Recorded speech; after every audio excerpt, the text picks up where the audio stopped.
2014, Chibok, 276 girls kidnapped. 2025, Kaduna, 200-plus students taken. 2026, Ohio State, 39 kidnapped, 7 teachers, and 1 beheaded. 2025, Niger State, 303 children taken. The kidnappings never stopped. They just moved. For years it was the north, but in 2026, the terrorists came south, to Oyo State, to communities that thought they were safe. St. Mary's Catholic School, Papiri, November 21st, 2025. Oyo State attack, May 16th, 2026. This is happening right now in Nigeria, different attacks. Hundreds of children, 1 beheaded teacher, and the world barely noticed. The Oyo State school attack. On the morning of May 16th, 2025, children gathered for assembly at 3 schools in Oriire, local government area of Oyo State. It seemed like a normal school day. The schools included Community Grammar School, Baptist Nursery and Primary School, and LA Primary School. Students had arrived, teachers were preparing for classes, and parents expected their children to return home later that day.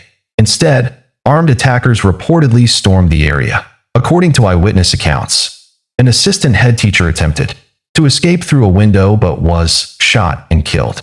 The principal was abducted, along with several teachers and dozens of students. Families were thrown into panic. Parents searched desperately for their children. One father reportedly said that his daughter had left for school at 7 a.m. and had not been seen since. As the days passed, anxiety grew. 2 days after the attack, a disturbing video surfaced online. It allegedly showed one of the kidnapped teachers, Michael Idokun, a mathematics teacher, who had spent more than 2 decades educating young Nigerians. According to reports referenced in the script, he was killed while in captivity. His family described him as a dedicated teacher who had devoted his life to educating young people. His death left colleagues, friends, and community members devastated. For the families of those still missing, the waiting continued. Every day became another day of uncertainty, fear, and hope that their loved ones would eventually return home. The St. Mary's Catholic School kidnapping. In the early hours of November 21st, 2025, while most of Papiri community in Niger State slept, students at St. Mary's Catholic School rested in their dormitories. Some of the children were very young. At approximately 2 a.m., armed men reportedly entered the school grounds. The attackers moved through the dormitories, forcing children and teachers from their beds. For hours, the operation continued.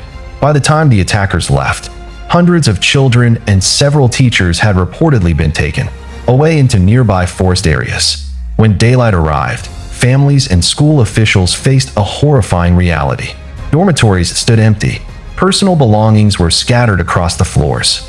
Shoes, books, and clothing remained where frightened children had left them. Relatives rushed to the school seeking information. One family member reportedly said that both her 6-year-old and 13-year-old nieces had been taken. Like many others, she could only pray for their safe return. The scale of the kidnapping drew international attention. Governments, religious leaders, and international organizations condemned the attack and called for urgent action. Over the following weeks, some children reportedly escaped on their own, while others were eventually released. When many of the children finally returned, observers reported that some appeared weak, traumatized, and exhausted after spending weeks in captivity. For their families, the reunions brought relief, but the experience left emotional scars that would not disappear quickly. These incidents reflect a broader crisis affecting schools and communities across Nigeria. For more than a decade, attacks on educational institutions have created fear among students, parents, and teachers. The 2014 Chibok abduction became a symbol of this threat. But school kidnappings have continued in various parts of the country. The consequences extend beyond those directly affected. Teachers worry about their safety. Parents fear sending children to school. Some students abandon education altogether because of insecurity.